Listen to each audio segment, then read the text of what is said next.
Hey ഗടികളെ, welcome back to my YouTube channel Dhyan Tej. ഇന്ന് നമ്മൾ വന്നിരിക്കുന്നത് കൽക്കി AD 2898 എന്ന് പറയുന്ന സിനിമയുടെ റിവ്യൂമായിട്ടാണ്. ഗൈസ്, നമ്മൾ പുതിയ മൈക്കൊക്കെ എടുത്ത് സൗണ്ട് ക്വാളിറ്റി എങ്ങനെയുണ്ടെന്ന് പറയുക.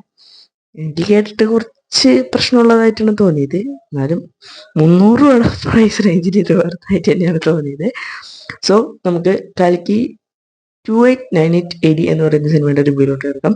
അതുകൊണ്ട് ആദ്യമായിട്ടാണ് നിങ്ങൾ ചാനൽ കാണുന്നെങ്കിൽ ഈ ചാനൽ സബ്സ്ക്രൈബ് ചെയ്യാൻ മറക്കരുത്. തുടങ്ങാം.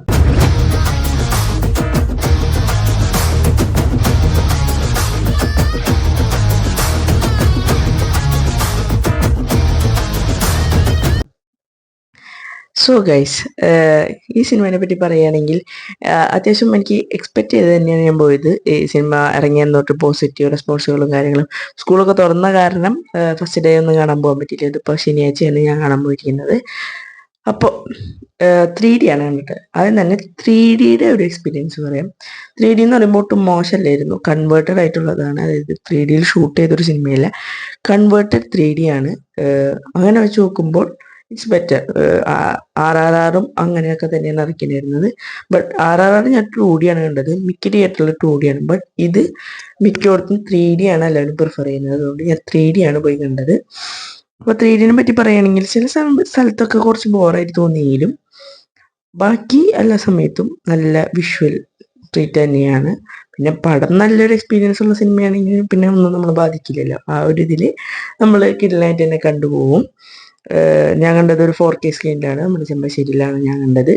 3D വെർഷനാണ് കണ്ടത്. സോ ഇനി പടത്തിൻ്റെ റിവ്യൂലോട്ട് ഇറങ്ങും. പടത്തിനെ പറ്റി എടുത്ത് പറയുകയാണെങ്കിൽ അന്യായ പടം, അങ്ങനെ തന്നെ വേണം പറയാനായിട്ട്. ഇത് ഈ സിനിമയുടെ ഒന്നുമല്ല, അതായത് ഇത് ജസ്റ്റ് ബിഗിനിങ് കാണിച്ചുകൊണ്ടാണ് കൽക്കി സിനിമ അവസാനിക്കുന്നത്. ഇപ്പോൾ തന്നെ നിങ്ങൾക്ക് പല ക്യാമിയോസിനെ പറ്റിയും അതിൻ്റെ അപ്പിയറൻസിനെ പറ്റിയൊക്കെ ലീക്ക് കാര്യങ്ങളൊക്കെ അറിഞ്ഞിട്ടുണ്ടാവും. അവർ ഒഫീഷ്യലായിട്ട് തന്നെ കുറേ ആൾക്കാരെ കൺഫേം ഒക്കെ ചെയ്തിട്ടുണ്ട്. അതുപോലെ തന്നെ ഇതിലും പല പല ക്യാമിയോസൊക്കെ ഉണ്ട്. 1-2 ക്യാമിയോസൊക്കെ അടിപൊളിയായിട്ട് തന്നെ തോന്നി. ഒരെണ്ണം മാത്രം എനിക്ക് കുറച്ച് വേണ്ടായിരുന്നു എന്ന് തോന്നി. അത് എനിക്ക് മാത്രം തോന്നിയതായിരിക്കാം. അത് നമുക്ക് സ്പോയിലർ എന്ന് പറഞ്ഞിട്ട് വേറൊരു ഉറപ്പിയും കൂടി ഇടാം. കണ്ടു കഴിഞ്ഞിട്ട് വേണം നിങ്ങളത് കാണാൻ. ഈ വീഡിയോയിൽ നമുക്ക് സ്പോയിലർ ഒന്നുമില്ല, നൈസായിട്ട് ഞാൻ പോകുന്നത്. ഇനി നമുക്ക് ക്യാരക്ടേഴ്സിനെ പറ്റി പറയാം. ക്യാരക്ടേഴ്സിനെ പറ്റി പറയുകയാണെങ്കിൽ ഒരു പുതിയ പ്രഭാസിനെ നമുക്ക് ഈ സിനിമയിൽ കാണാൻ സാധിക്കുന്നു.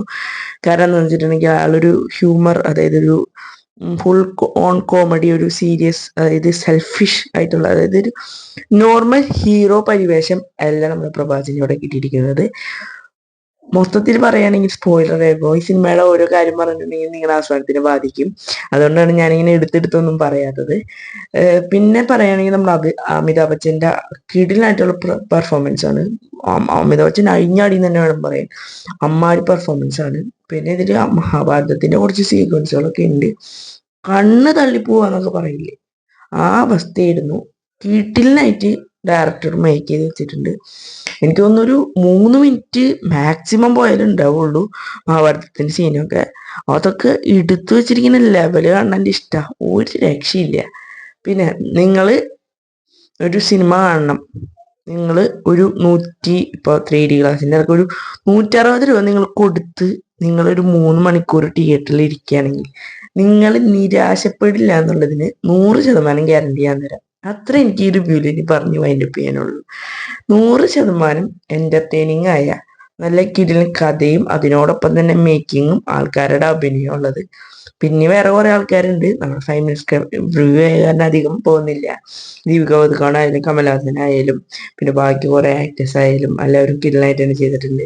പിന്നെ ഇതുവരെ കാണാത്ത കുറച്ച് മുഖങ്ങൾ അവിടെ ഇവിടെയൊക്കെ ആയിട്ട് കാണുകയും ചെയ്യാം. പിന്നെ നമ്മുടെ അന്നാബിനൊക്കെ ഉണ്ടെന്ന് ട്രെയിലറിലൊക്കെ തന്നെ കൺഫേം ചെയ്താണ്. ശോഭന, അങ്ങനെ കുറച്ച് മലയാളി സാധ്യതകളുണ്ട്. സോ നിങ്ങൾ കൽക്കി AD 2898 എന്ന് പറയുന്ന സിനിമ കണ്ടിട്ടുണ്ടെങ്കിൽ നിങ്ങളുടെ വിലയേറിയ അഭിപ്രായം കമന്റ് ബോക്സിൽ രേഖപ്പെടുത്തുമല്ലോ. സ്പോയിലർ റിവ്യൂ ഇടുന്നത് വരെ കാത്തിരിക്കുക. Until then, it's your Dhyan Devi signing off.